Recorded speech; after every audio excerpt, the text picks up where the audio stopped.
Hey guys, we're going to catch up a little bit on what we would have covered last week, where we were continuing with the Belle Époque and talk a little bit about the Impressionists. So we're talking 1894 to 1906 at this point. So this is a point of stability in the government. It means France is gaining status as a world power through its colonies in West and Central Africa. But by 1902, something called the Bloc de Gauche is the moderates and the radical socialists trying to block the left wing out of the government, and that fails. So there are radicals brought into the government for the first time. This is the first time that we really have the middle class and the lower bourgeoisie joining the ranks of the politicians.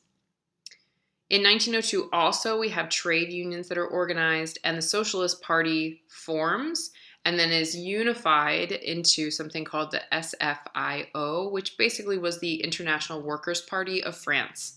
So we're talking following the lines of Marxist socialism, but not quite exactly on target of the Marxist message.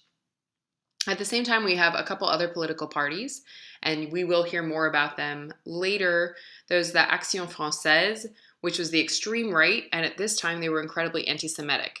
The Action Française still exists today, although most of the anti-Semitism, I would say, has disappeared. You also have the Sillons, which were the young idealistic Catholics who were an offshoot of the Christian democracy. And as we'd already mentioned in a previous class in 1905, this is the formal separation of church and state. So this is a time period when the artist is still considered an outsider. Paris divides into the left and right banks of the Seine. This is still true today. People will talk about the right and left banks. Left bank, by the way, means it's the south side of the Seine, and the right bank is the north side. So in the left bank is where the Latin Quarter is that we've talked about quite a bit, and that's where the progressives and the bohemians live. And the right bank was where the conservatives live, although that is, in fact, where Montmartre is with the Moulin Rouge. So there was a small pocket of progressive degenerates, or whatever you want to call them, that lived up there. The artists started turning towards intuition, feeling, and creativity. This is a time period of eroticism, degeneracy, as I mentioned.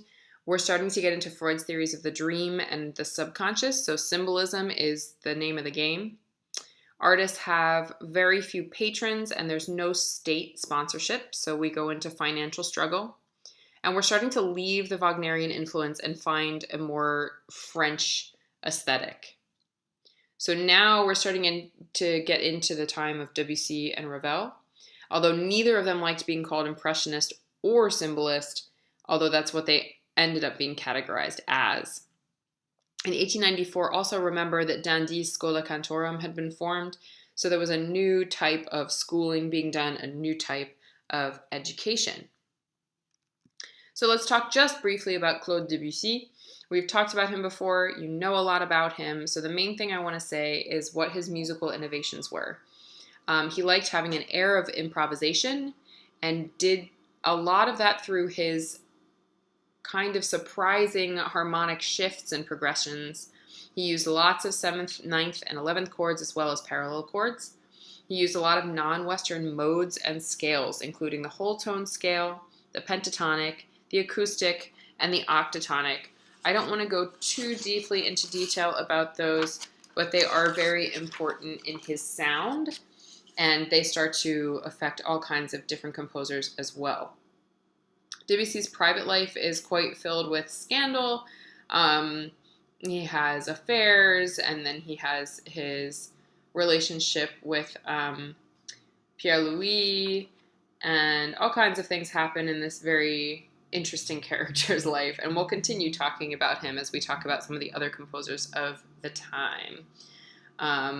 He wrote his Pelléas, which was also a huge changing point for many people. And I just wanted to mention that the acoustic scale, just so you know, is Lydian and Mixolydian modes with a sharpened 4th and flattened 7th. It's like an overtone series, just because that's probably the one you're least familiar with out of the list that I gave earlier. I also wanted to mention that there was something that formed called Debussyism. So you're going to see a lot of people who are called Debussysts as we go forward. And this was satirized a lot. He was called the leader of a cult, which we all know could have been a possible thing, but was not for Debussy. And he didn't teach any students. He didn't have his own school, but he had a lot of people who were imitators of his style. And we'll see a whole bunch more of his influence as we go forward. So, moving on to Ravel briefly. He was considered too revolutionary when he came to the Paris Conservatory, so he had some troubles while he was schooling there. And his breakthrough was the habanera from his Rhapsodie Espagnole, the Spanish Rhapsody, which he composed after he was dismissed from the conservatory for being too revolutionary. He did return to the conservatory later to study with Fauré. He had all kinds of musical influences, but he was mostly uninterested in Wagner, and he never put himself in competition with Debussy, who he admired greatly. They did have a friendship, although it kind of soured in 1903, but he still continued to admire him, and he really didn't try to directly compete with him. I wanted to mention that Ravel was very much involved in many scandals. So the first that I mention here on this slide is L'Affaire Ravel. It was controversy over his failure to win the Prix de Rome in 5 attempts from 1900 to 1905. So there was a whole bunch of debates and appeals that went on with this that caused a lot of scandal throughout the country. Then he also, all of the premieres of his pieces, the Histoire naturelle, which is the first time someone does not set the schwa, the Chanson Madécasse, which were settings of colonialist poetry, La Valse and Bolero also caused a huge amount of backlash and rioting, literal rioting in the streets. He also was offered the Légion d'honneur, which is like the highest thing you can be offered in France, and he refused it in 1920 because he was just not interested. And then, as we've mentioned, the Société Musicale Indépendante, the SMI, splits and forms a new group, the SNM, and that was Ravel's kind of brainchild. So he was a big part of them splitting and forming into a new group. His musical style is based on formal forms, remaining tonal, but he liked to mislead with all of his progressions and changes in harmonies. So he also often chose fairy tales, exotic fantasies, and miracles as subjects, and his rhythms were often clear-cut with syncopations in Spanish-inspired music. So we know he wrote a lot of Spanish-inspired music, including Don Quixote and the Rhapsodie Espagnole. He's also very well known for what's called the gapped scale.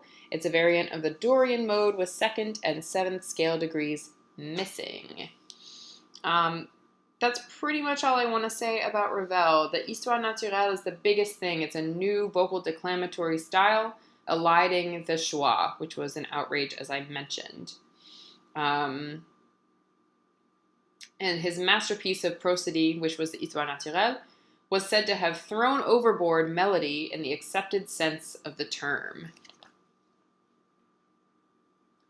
So, let's move on to the third and final part of the Belle Époque. This is the time period called quote-unquote true France and the march to war. So we're starting to approach World War I. I just wanted to read a quote from Émile Zola's J'accuse, which I'll talk about in 1 second. He says, "Truth and justice, so ardently longed for, how terrible it is to see them trampled, unrecognized, and ignored." So, let's talk about the Dreyfus affair, which I've mentioned a number of times, but we've never dove into all the details. So here's a timeline. In 1894, the Jewish French army captain Alfred Dreyfus is convicted of the crime of treason. He allegedly sold military secrets to Germany, so he's convicted in 1894. However, 2 years later, there's evidence discovered that exonerates him and implicates instead a major in the army. At this time, Dreyfus's brother contacts the playwright, novelist, and Republican Émile Zola, who we've mentioned before. He was a naturalist. And in response, 2 years later, Zola writes the open letter to the president called J'accuse, which I know you've all heard of because it's referenced in a lot of popular culture and things like that all the time, even though you may not know what the actual reference was. Now you do.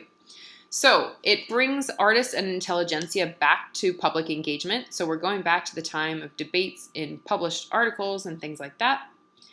And Zola also is then inspired to write something called a Manifesto of the Intellectuals.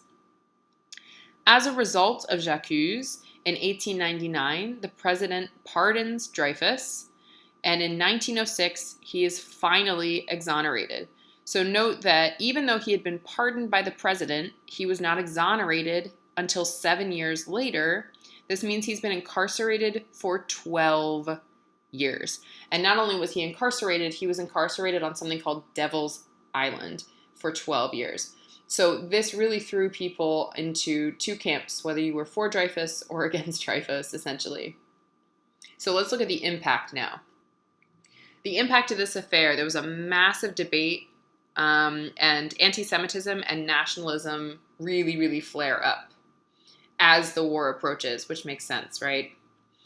The left remains in power until just before the war, but the minority conservative right, who are nationalists, monarchists, Catholic, start to gain traction, and they want a stronger army and national security. So at this point, there's increased immigration, and that's caused by a decline in the birth rate, and there's also a need for workers. So more immigrants are coming in, and many of them are from Russia, Italy, and Belgium. And of course, this leads to a lashback against foreigners in an already nationalist environment. There are some crises with Germany over Morocco in 1905 and 1911. And foreign policy at this point is focused on strengthening relations with Russia and Britain. The economy is still doing pretty well in the 10 years before World War I. And so that's why it's still considered part of the Belle Époque. But this is a point when leisure pursuits and entertainments are really just a temporary kind of solution for the conflicts and the fears of daily life. People can feel change is coming and that it may be in the form of a war. So at this time in the culture, we have the extreme right. We've already mentioned the Action Française. They enlist the arts to support order as embodied in the classic era of literature, art, and music. So they're using it as propaganda and as a way to show how they would like their society to be structured. And on the extreme left, you have the SFIO, which we mentioned is the Workers' Party. And it also uses musicians as endorsements, but also as propaganda. And remember, too, that we now have two musical groups. We have the SNM, who are supported by the Schola Cantorum. This was Ravel's, this was the original. And we have Dandy, and they are considered traditionalist. Then SMI, this one is formed by Ravel, They claim to have no dogma and were accessible to all works of authentic merit. So basically, they're trying to be a little bit more open-bordered and more open-minded than the SNM. This leads to a conflict between two different schools of thought, even in music. So this is called Guerre des Chapelles. This is War of the Chapels, as it's translated. So on one side, you have Dandy and the Schola Cantorum, his school. They were traditionalist. They wanted to be purifying influences on French music. They were not interested in Jewish composers, and mostly they were not interested in foreign composers whatsoever. On the other side, you have the Debussyists. Again, I mentioned this. This is centered around Debussy. They were progressive and Republican-based and were a little bit more open-minded than the Schola Cantorum and Dandy. So here's a couple of things that happen in the culture. 1913, Stravinsky's Le Sacre du Printemps premieres, and there is a public riot. How surprising. And the reaction focused on traditionalism versus modernism, because at this point, modernism is associated with Germany, so it is bad. As the war begins, there is something called the Union Sacrée, which means it's a sacred union. Basically, they put down they put down all of their fighting implements and their weapons and fighting words and decide to get along. However, Dandy and Saint-Saëns continued to engage in the press about German and Austrian music performances in France and whether or not they should be acceptable. But because things were so contentious, the two composers eventually agreed to keep their communications private and eventually were able to agree on a number of things. So even they kind of calm down as the war really flares up. So before I move on to the first composer I want to talk about, I just want to mention that this is the time period of Fauré's late period. He's looking to return to classical French music values and use of a thematic system, so more like César Franck's cyclical structure than using the Wagnerian leitmotif. So they're moving away from the German influence again. And this is a time period where he's really messing around with harmony and taking some risks. So this is the time when he writes La Chanson d'Ève. It's his longest cycle. And he found it daunting to set the voice of God, which was his goal in this song cycle. And it was based on a symbolist's masterpiece in something called vers libre, free verse. He also at this time wrote L'Horizon Chimérique, which is a cycle by a young soldier who was killed during the war. So this is a really important time period for him. So we can't talk about French music in this time period and in this century without talking about Nadia Boulanger. Her father was a Prix de Rome laureate and singing teacher. Her mother styled herself a Russian princess. So she wasn't exactly a Russian princess, but she liked to say that she was. She experienced the death of her father and her younger sister, Lily, who we'll talk about later, and her mentor at a young age. She was a teenager during the Dreyfus Affair and was a staunch monarchist, which is super interesting. Her compositions really display a retrograde romanticism. She absorbed this from her teacher, Fauré, and had a reverence for Bach and the early polyphonist. She did study at the conservatory in Paris. She was a pianist and an organist and became one of the first female conductors. And her best and greatest effect was in her role as a teacher. So in 1921, she founds the American Conservatory at Fontainebleau. There she teaches American composers Copland, Harris, Thompson. It's also important to notice that she actually came and taught at Peabody for a number of years. So that's pretty cool as part of our history. She also resurrected Monteverdi. He'd kind of been left behind and left in the library stacks, and she brings him back into the public consciousness.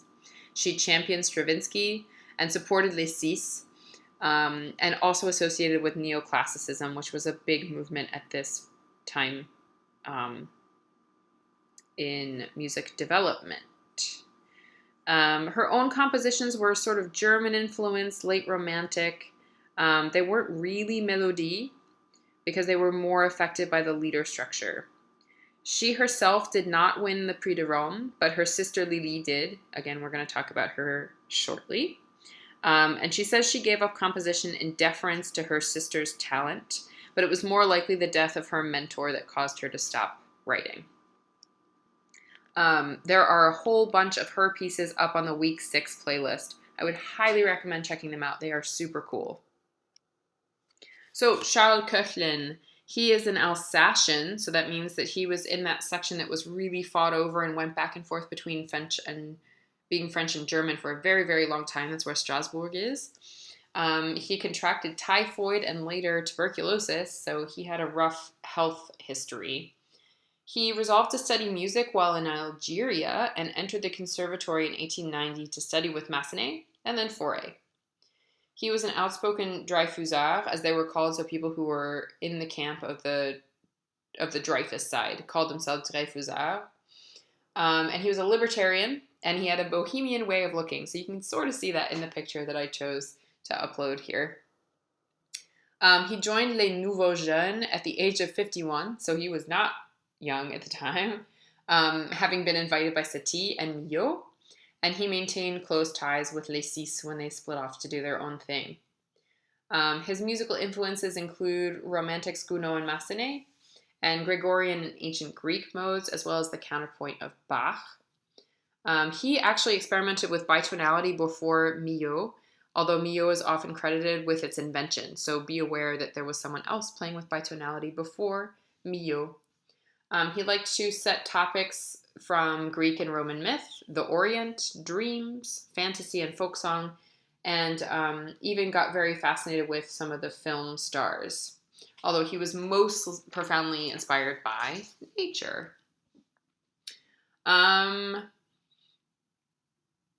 He becomes interested in film music, like I mentioned, and becomes actually obsessed with an actress called Lillian Harvey.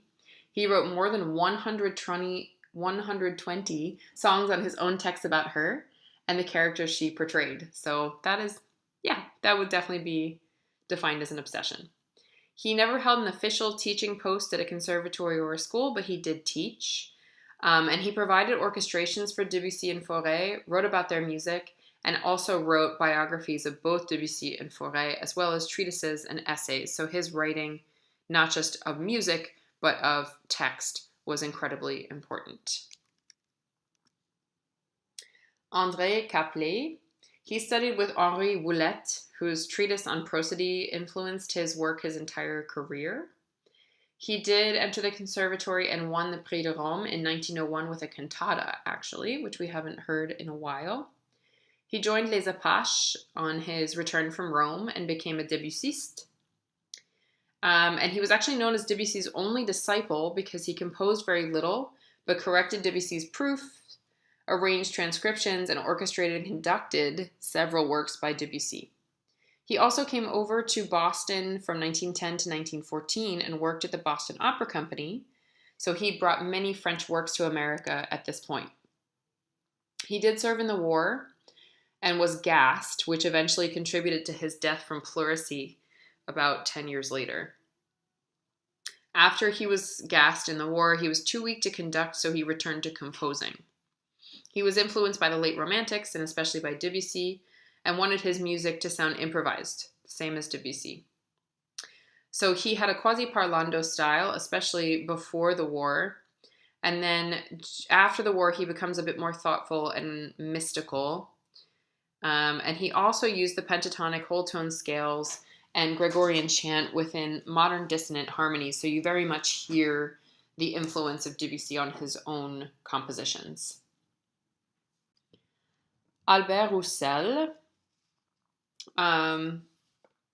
lost a lot of his loved ones in his childhood, including his father, mother, paternal grandparents, and maternal grandfather. They all died before he was 10. However, he loved the sea, and he joined the Naval Academy and traveled as far as China. Because of poor health, he had to resign and began to study music at age 25 with Dandy in the Schola Cantorum. He also taught counterpoint there and served in the army from 1915 to 1918 and later died of a heart attack. But the most important influence on his creative life was the sea. His music was vigorous and rhythmically complex, and his music tended to be recognizable because of that, and it was great for ballets, which at the time were pieces that gave commissions, so they were very important at this point. He always attempted to solve a compositional problem in each piece, and he tried to avoid being attached to any tradition or school to create his own unique musical language instead of getting drawn into the querelle des chapelles or the guerre des chapelles, which I mentioned earlier. He is very much influenced by his travels to India and the Far East, so you hear oriental modes and dance rhythms. When he comes back after the war, he seeks a purer, more indigenously French idiom and starts to embrace neoclassicism, and also starts to experiment with bitonality, popular café-concert music, and jazz. He didn't actively pursue publication or performances of his works, but he was recognized by his contemporaries and as an outstanding composer of his generation. He did participate in some of the large-scale collaborations with Les Six, but mostly he wanted to just compose at his home near the ocean. He wanted to be by the sea at all times. He was also a mentor to Poulenc, Auric, Milhaud, Caplet, Messiaen, and others. So he was a really important influence, although he may not have as much of a reputation now. His music is quite intricate and interesting, so I recommend checking it out. Okay, so let's move on to Les Années Folles, the crazy years. So this is the same time as the Roaring Twenties in the United States. This is when the soldiers return from World War I. They're looking for spiritual renewal, and they are extreme pacifists. They have no interest in ever fighting in a war ever again. The economy is booming because the industrialists really profited from the war, all the creations of the weapons and artillery and all kinds of things. However, they're short workers because so many men died in the war. But somehow there's a scarcity of jobs, and the factory workers feel exploited. Since the industrialists profited so very much, the workers really didn't see much of that profit. In 1919, there's the Treaty of Versailles, which guaranteed reparations from Germany, but they were largely not paid because Germany was completely broke at this point and also not super interested in paying anyone. And at this time, France goes through a number of governmental structures, some lasting almost less than a month. And there's a renewed threat of German invasion on top of the Great Depression looming in the near future. So at this point in the culture with the artists, groups of artists tend to live together in this time period, or they at least live very near one another. So we talked about Guillaume Apollinaire in class. He represents the avant-garde. In 1903, he meets Pablo Picasso and poet Max Jacob, and the three live near each other and exchange ideas constantly. So Cubism affects how Apollinaire juxtaposed his subjects in his writing. They use psychological discontinuity to replace transitional techniques. So again, this is all being affected by Freud. He eliminated punctuation from his poems. As Henry mentioned, we start to get into pictorial poems like the calligramme. And Apollinaire passed away at the very end of the war, and his poetry would be frequently used by Poulain, just like we heard in Bleuet. So again, 1913 is a very interesting and important year. It's kind of a pinnacle moment. We have Stravinsky's Le Sacre du Printemps, which is premiered. Proust's Swann's Way comes out. Apollinaire publishes Alcool, which is a collection, and Calligramme, the pictorial poems. And Satie's Trois Poèmes d'amour all come out at the same time in this year. We start to get into Dadaism, which is all about negation, nihilism, and it's defiantly anti-war. And then we have Surrealism, which is a reaction actually to Dadaism. It's against Dadaism's superficiality. Surrealism is initiated by André Breton and Louis Aragon. It was a name coined by Apollinaire in his program notes for Parade, which was that collaboration that we talked about a while back. It was all about the heightened experience of romanticism, symbolism, occultism, bohemianism, early 20th century spiritualism, and being nourished by Freud's theories on dreams and psychoanalysis. So it's all about automatic writing and painting. If you've not experienced that, that's just kind of the stream of consciousness writing. You just let the pen write and you let the paintbrush paint without really thinking about it. But by 1930s, this movement was also overtly political, and many of its members became communists. So now we're going to talk about Les Six. It is the new name for the Nouveau Jeune, and it was actually coined by Cocteau in an article that he wrote about them. It's by Henri Colette. It was an article that first mentioned Les Six. But Jean Cocteau did write a series of articles praising the six of them. He called them a death cry to the last vestiges of Impressionism, which was a justification for the group's aesthetic ideals.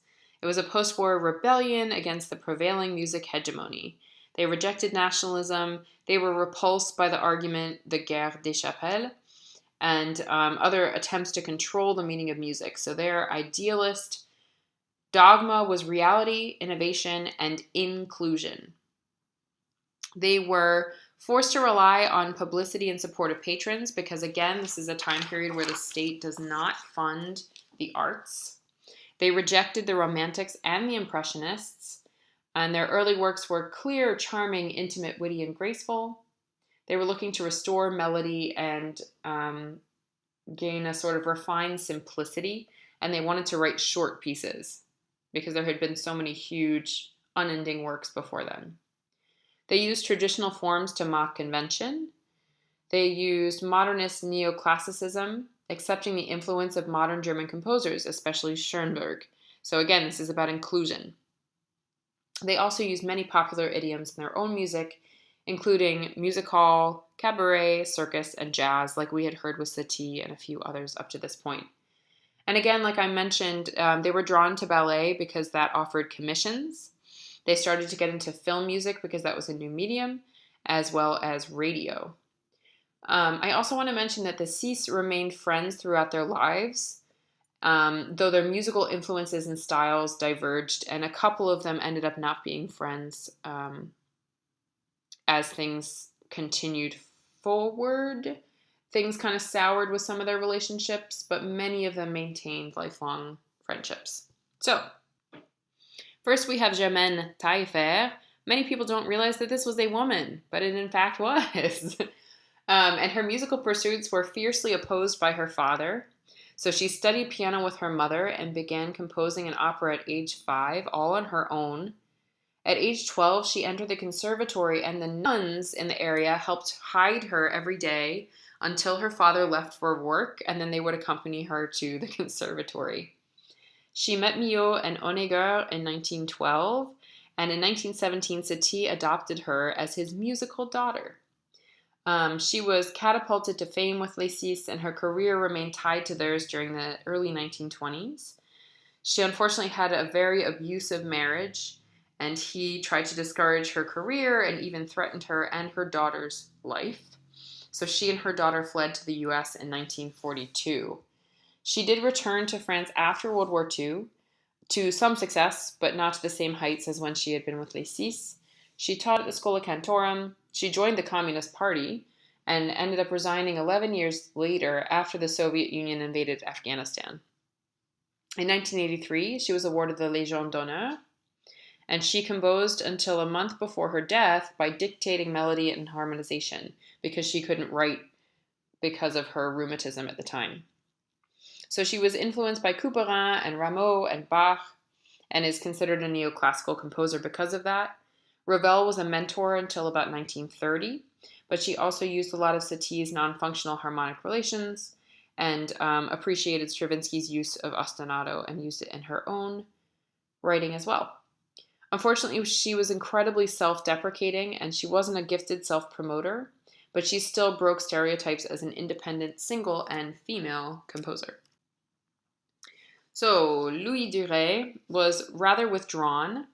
He had no interest in music until he heard Pelléas et Mélisande. So in 1907, he hears this opera and decides to be a composer. He studies piano, solfège, harmony, and counterpoint, but teaches himself composition and orchestration. He was left-wing when it came to politics, so he was sort of on the fringe of the Parisian salon because they tended to be conservative and aristocratic.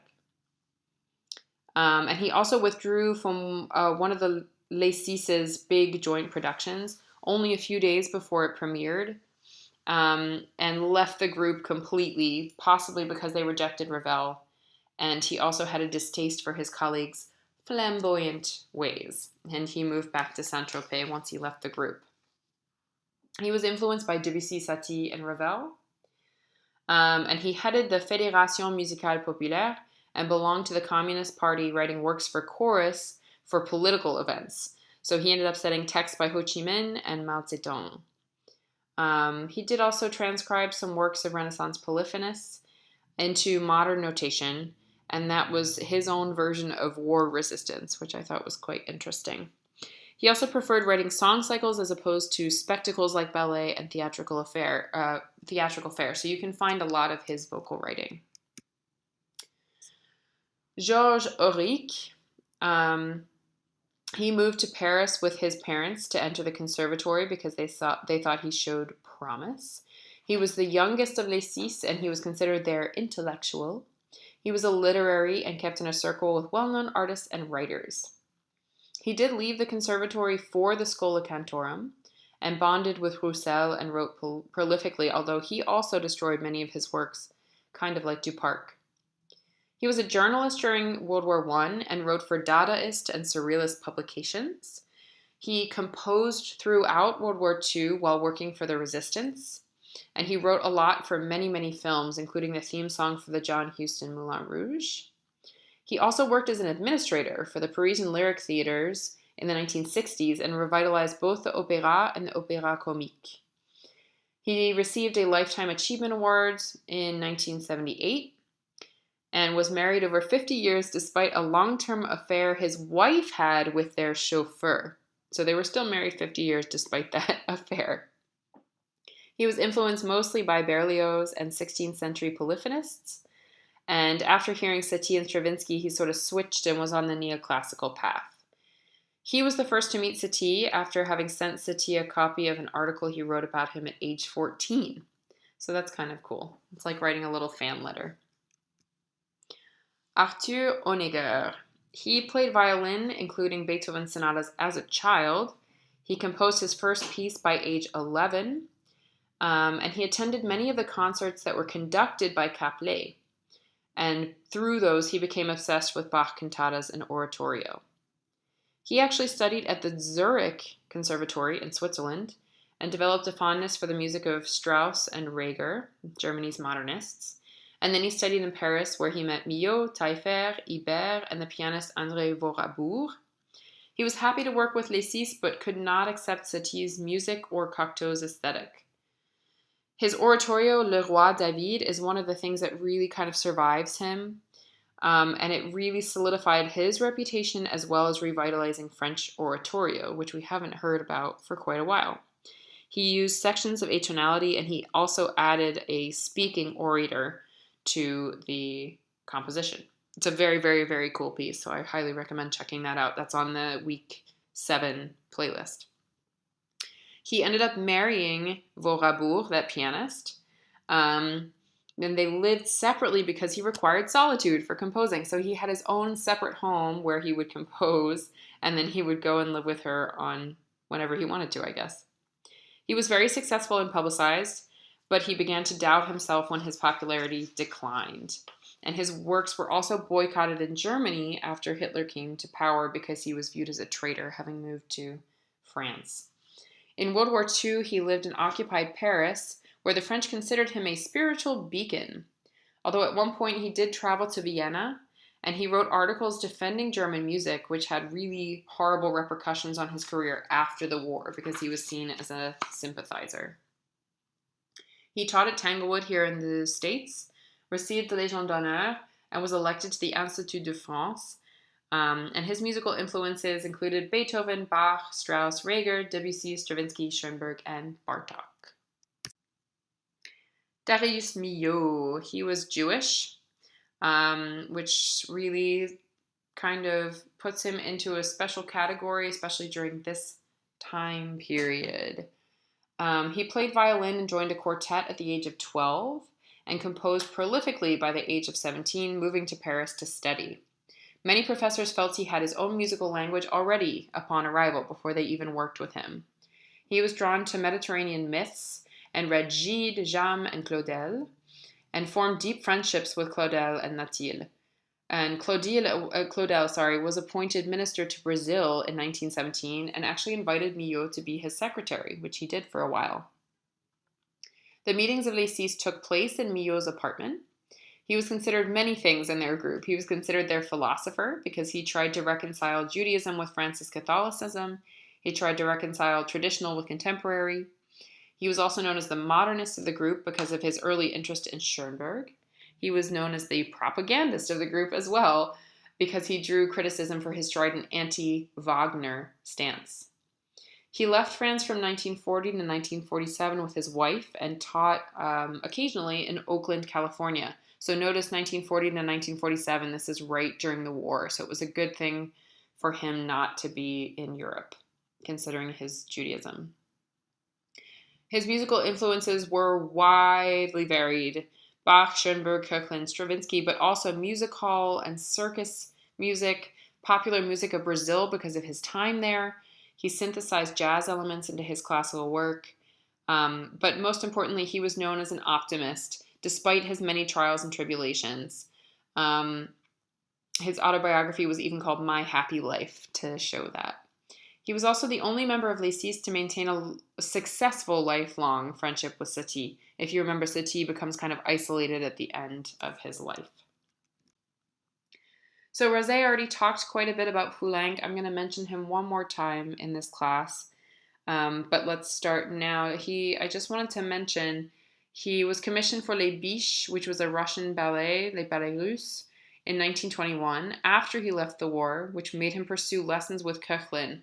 So he took 58 lessons with Koechlin on counterpoint and orchestration to get his technical abilities up to snuff. And this was the only formal training he ever received. He spent the 1920s in carefree life in Paris being discreet about his homosexuality, but he did propose a marriage of convenience to a childhood friend, but was rejected. This led him to lead an openly gay lifestyle because he just had it at that point and wanted to be who he was. Although we'll talk a little bit later about how he reconverts to Catholicism and how that affects his views of his own sexuality, which is very interesting.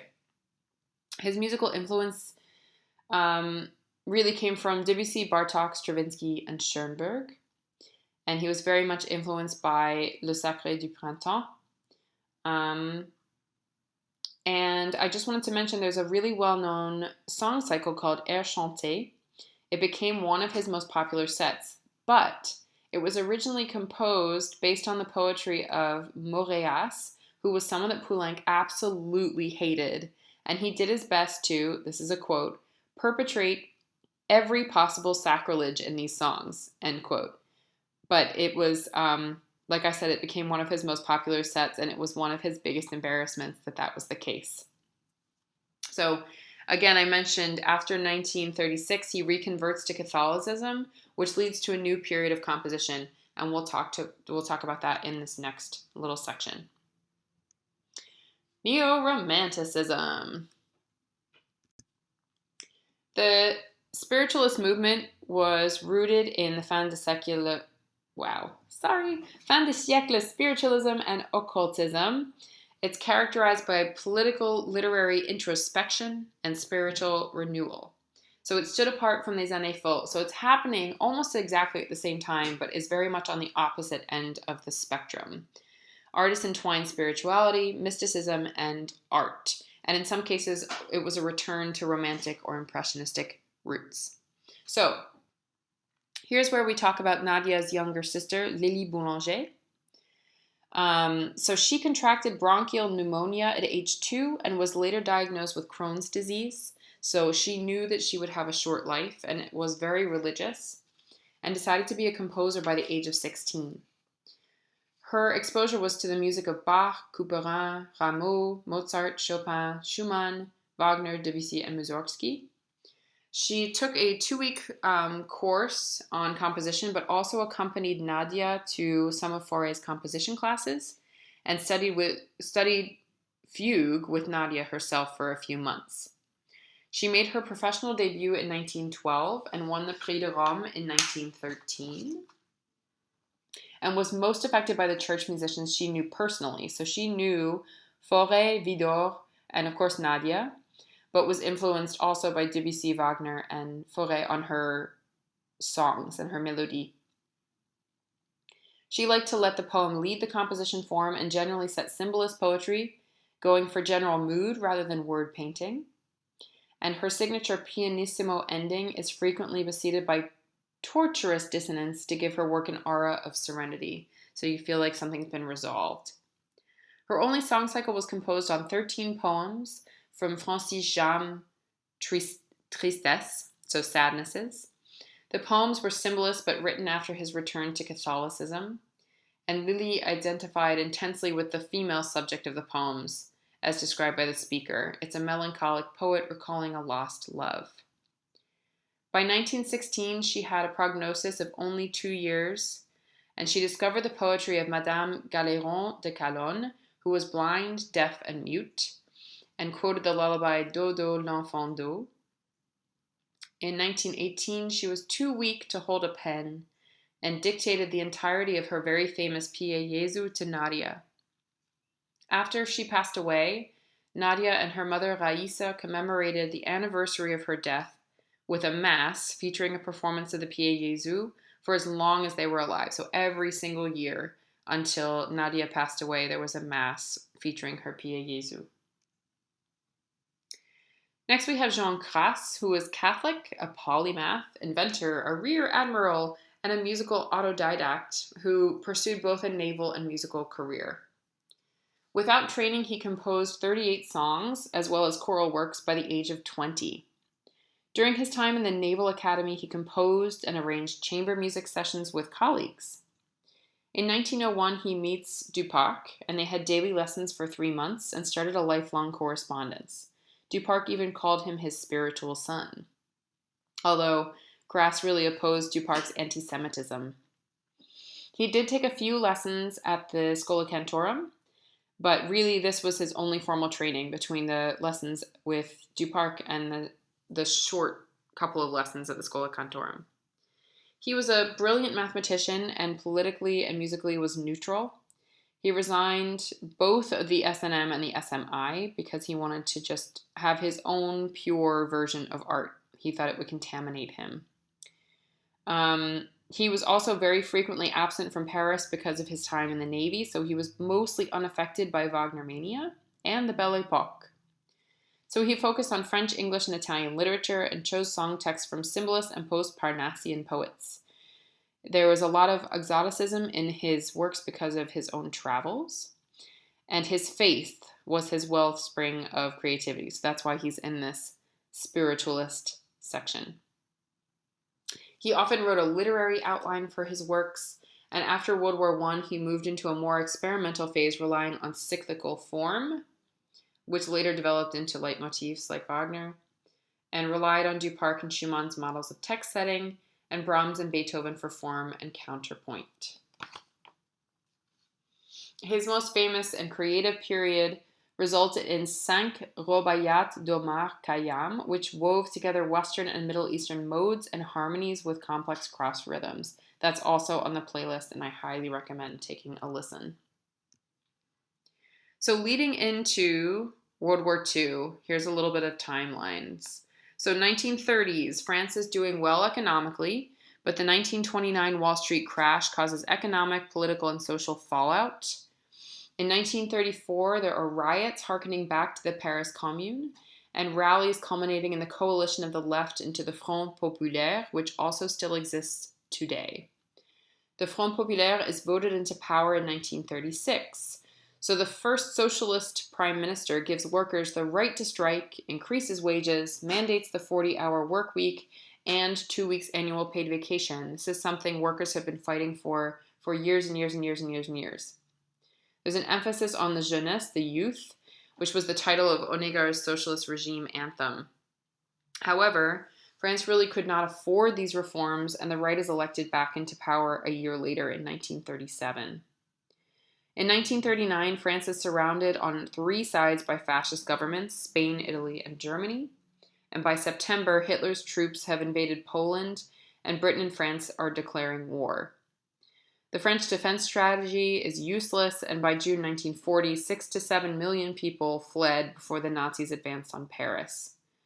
The Germans dissolve the Third Republic and divide France into a northern occupied zone and a southern unoccupied zone ruled by the Vichy government, which was under the watchful eyes of the Nazis.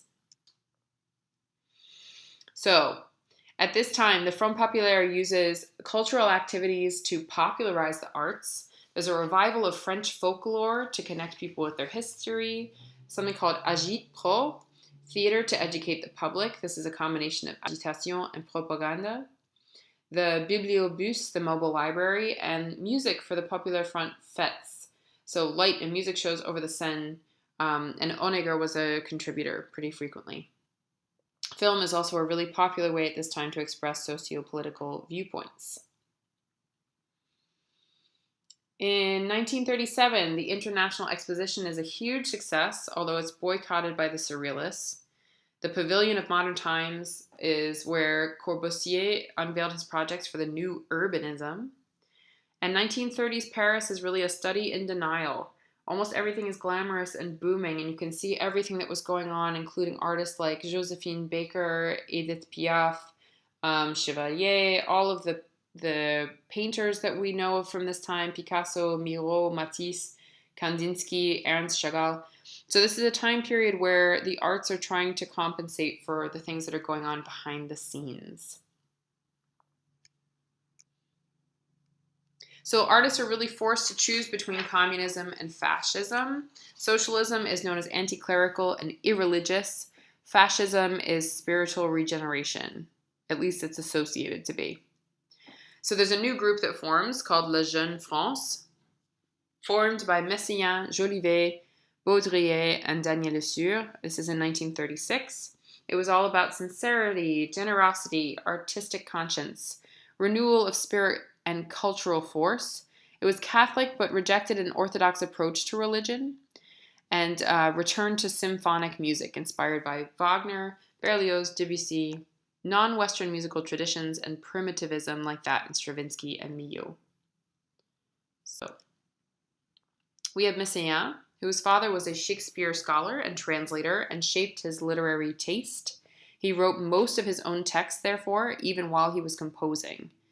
He's known for musical innovations of modes of limited transposition, non-retrogradable rhythms, symmetrical permutations. So also in symmetrical permutations is something called closed circuit, an absence of progression, development, parallels, and the impossibility of expressing while still unearth the ineffable truths of his faith. So all of this was kind of linked to many of his deeper beliefs. So he's known for his works like Poème pour Mi, Chants de terre et de ciel, and Harawi, which is something that Tony Arnold sings quite frequently, and you should check it out. He taught quite a bit and was captured and imprisoned by the Germans in a POW camp. He returned to Paris in 1942 and taught harmony at the conservatory, and his students included Boulez and Stockhausen. Jolivet studied cello, composition, painting, and counterpoint with all kinds of different people. He also studied with Varese, experimenting with atonality, sound masses, and acoustics. So we're starting to get outside of structure and out of traditional forms. He was not confined to Christianity, but his interest led him to mysticism, incantation, and ritual in music. And he had something called a magic period. He was really fascinated by non-Western culture. His uncle had been an administrator in French colonial Africa and showed Jolivet artifacts, instruments, and told him stories of tribal rituals.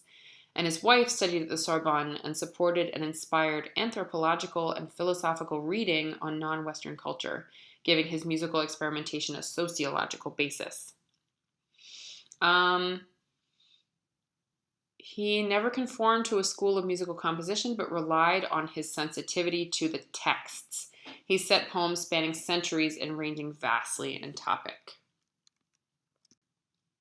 So, like I mentioned, Poulenc, after he converted back to Catholicism, has a whole new period.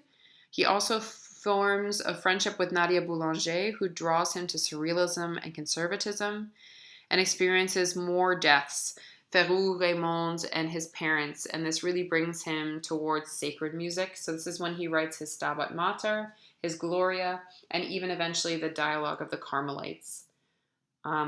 And it's important to notice that the history of the Mélodie is considered to have ended with Poulenc's death in 1963. So post-1963, very few things are actually called and considered Mélodie. So at the end of this 20th century, we have sort of three camps of music. There's classicism and neoclassicism, inspired by Stravinsky and associated with the left. So you have Satie, Lessis, Roussel, all sort of in this camp. Then you have the spiritual extension of Romanticism, influenced by Debussy and Wagner, and associated with the Catholic Rite. So this is Nadia and Lily Boulanger, Jean Crasse, Olivier Messiaen, and a little bit Poulenc, which I'll mention later. There's also the Second Viennese School, which was inspired by the music of Schoenberg, Berg, and Webern. And this includes people like Pierre Boulez and many of the post-World War II composers. So here I just mentioned that Poulenc kind of straddled classicism and spiritual romanticism, while Jolivet and Dutilleux straddle spiritual romanticism and the Second Viennese School. So it wasn't like you had to be completely in one camp, but many of them sort of leaned towards one. Okay, into the more present day. So let's talk briefly about the Fourth and Fifth Republics. I don't want to go too much into this because it'll take too much time, and it's more recent history. So an important figure is Charles de Gaulle, which is also the name of the Paris airport if you fly there.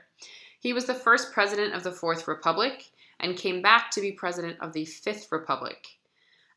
This is a time period in the Fourth Republic where France is more globally involved in reconstruction and revitalization after the war. De Gaulle also ends something called épuration, which was the punishment, exile, and execution of traitors and Vichy collaborators that often took place without a trial, so super uncool. And he maintained a balancing act between the US and the Soviet Union during the Cold War. There was something called the Trente Glorieuses, so this is 30 years of economic prosperity and stability, establishing a welfare state with social security, health insurance, and family aid. So really setting up the structure of what exists today in France. There's a huge amount of unrest. There's the Japanese takeover of Indochina or Indochine in 1945, which pulls France into war again. And there's the violent nationalist movements in Algeria, which precipitates the fall of the Fourth Republic and brings de Gaulle, who had retired, back into the presidency, and he offers Algeria independence in 1962. In 1968, there's a student revolution about educational support and resources. There's also the women's liberation movement inspired by Simone de Beauvoir's Le Deuxième Sexe. There's oil crises, which continue to today, but in 1973 and 1979, they were the end of that 30-year prosperity. Then we move into 1981 when we have François Mitterrand. He was the first leftist president, and it was the first time since 1789 at the Revolution that the left led both the executive and legislative branches. All kinds of socialist programs result in overspending, recession, and high unemployment. But in 1995, there's also the inauguration of the Cité de la Musique, which housed a new conservatory, a new concert hall, and a museum of music. So the Fifth Republic, we're in the 1990s. There's a rise in protest movements by marginalized groups, especially about immigration. And there's a debate over wearing religious insignia in public places, including school. So Nicolas Sarkozy raises the bar to French citizenship during his presidency. In 2002, the government adopts the euro, which allows them to access the markets of the European Union, which is wonderful, but also imposes certain restraints and pressure to trim costs of internal affairs in France. It does, however, mostly protect France from the 2008 recession and market crash. Then we have the two most recent presidents, François Hollande, who was faced with the fallout of the recession and repeated terrorist attacks, and the current president, Emmanuel Macron, whose re-election reassured those who feared that France might leave the EU like Britain is trying to. What's most important in this time period for us is that arts funding becomes a mission of the government. So in 1958, de Gaulle returns to power and appoints novelist André Malraux to the Minister of Culture. And the goal was to democratize culture. So they established these different houses of culture, maisons de culture. There's basically censorship is revoked, and the state starts to be one of the patrons of the arts again. The allotment for the arts is more than 1% of the GDP, and France is in third place for cultural spending. So really, it's a good place to be if you're an artist. In the 1940s, French theater and film flourished. There's all kinds of strange stuff that goes on in theater that's very surrealist. And film becomes one of the primary cultural products of France. It's also time in literature where long narratives become replaced with concrete poetry, existentialism, structuralism, and deconstruction. So what's going on now is sound as object. From World War I onward, composers wrote works for small ensemble. Post Schoenberg and Ravel, these often included voice. So think sort of the Stravinsky ensemble and things like that, and the Pierrot ensemble. In the 1970s, governmental and institutional support brings composition back to larger works for orchestra and expanded chamber ensemble. And sound as object. 1950s onward, setting of text was focused on perilous equilibrium between text and music, which is interesting because actually it's more about sound objects, phonemes chosen for sonic qualities, phrases and words fragmented or subjected to electroacoustic analysis, and vowels that are sort of unrelated and chosen according to their place on the harmonic spectrum. So, these are the composers of this time period who wrote in French. I would like you to please choose one of these composers and write a 3 to 5 page double-spaced paper about them. Who are their influences? Who do they talk to? What are their works that are best known? You can do an analysis of one of those song cycles or pieces that they wrote. What's important about their work? Who do they collaborate with? Etc. And notice that Kaya Sariaho is on there, and that includes her Emily project, which will be featured in our season next year. So, thank you so much for a wonderful semester, and I look forward to reading your composer projects. Au revoir!